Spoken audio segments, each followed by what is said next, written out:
సంజన అంటే వరలక్ష్మి శరత్ కుమార్, అరవింద్ అంటే గణేష్ వెంకట్ రామన్ ప్రేమించి పెళ్లి చేసుకొని ముంబై వెళ్తారు. కొన్నాళ్ల తర్వాత ఓ కారణంతో అరవింద్ని వదిలేసి కూతురు రియా అంటే బేబీ నివేక్షతో కలిసి విశాఖపట్నం వచ్చేస్తుంది.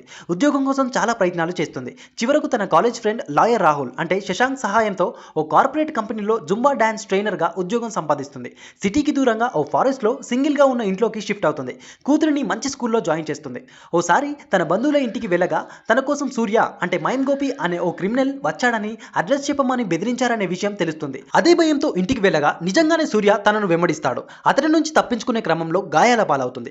మరోసారి రాహుల్ ఇంటికి వెళ్లి వస్తుండగా సూర్య కనిపిస్తాడు. భయంతో సంజన పరుగులు తీస్తుంది. చివరకు స్పృహ తప్పిపోగా పోలీసులు కాపాడతారు.